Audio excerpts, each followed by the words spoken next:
This is Scott the Fix-It Guy. Our goal with our videos is to empower you to be able to do the repairs on your own and save a whole lot of money and also get that great feeling of having fixed it by yourself. Today we have a Kenmore dishwasher that's continually draining. Every time we turn it on, the drain just goes all the time and it won't let new water in. It's actually a Bosch dishwasher that has a Kenmore badge on it. And it's due to this drain hose, the way it's routed into the garbage disposer. It should be going through a high arch like this. We should push the hose way up, high up into the sink. And that way water can't flow from the sink back into the dishwasher and flood it. So I'm pushing the hose way up here on a high arc. And then I'm going to use a zip tie to attach it to a screw up there that's way up higher than the disposer. And now there's no way that water can flow backwards into the dishwasher. But since it has flowed into the dishwasher and flooded the lower tray, I got to get the water out of there. So I'm going to remove this kick panel by taking off these two Phillips head screws. If you're willing to wait, you could actually wait for about a week, maybe a week and a half, and the water will evaporate. But if you can't wait, then it's okay to just manually remove it. To do that, we're going to take off this panel. I'm going to reach in here and just make sure you have this unplugged before you do that. I'm going to reach in there just to feel if there's some water. And I can feel that inside this plastic tray at the bottom, it is flooded. There's this little red thing up in the upper left-hand part of the screen. You might hear when we're moving it, the drain sound, or water flowing in. And that is part of the anti-flood mechanism. In this case, the flood mechanism is activated and it's constantly in the drain mode. So I got to get that water out. So I'm going to turn the water off underneath the sink, make sure it's turned all the way off, and I'm going to then open the door a little bit so I can have room to use pliers to remove this fill line. Now that the fill line's off, I'm going to remove the two screws that are holding the dishwasher into the cabinet, at the top of the cabinet.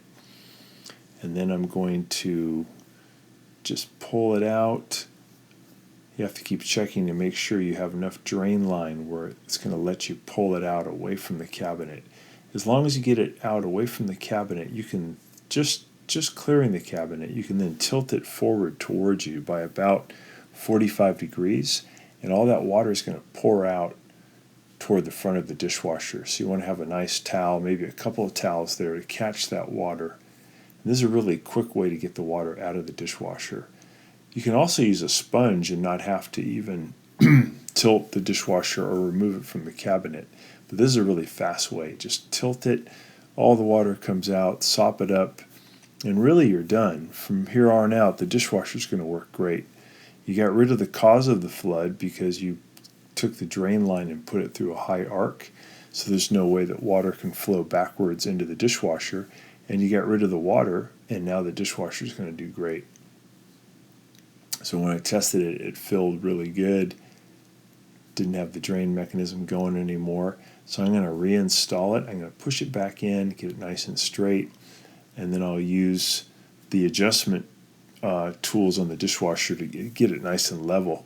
I'm going to turn the center screw, which lifts up the back legs of the dishwasher, so the back of the dishwasher will lift up into the top of the cabinet.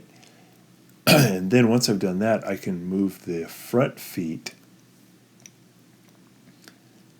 to my left, and that's going to raise the feet up and raise the top of the dishwasher up into the top of the cabinet. So get it nice and level, get it where I want it, and then I can go ahead and add the fill line back on and then tighten it up with the pliers. So I usually like to open the door when I do that to give myself a little bit more room. Then I'll turn the water on and then just make sure everything's working, and then I can put those screws back in at the top that are going to hold the top of the dishwasher locked into the countertop above it. So make sure you get this part in nice and tight. You can use a crescent wrench or just pliers work fine too.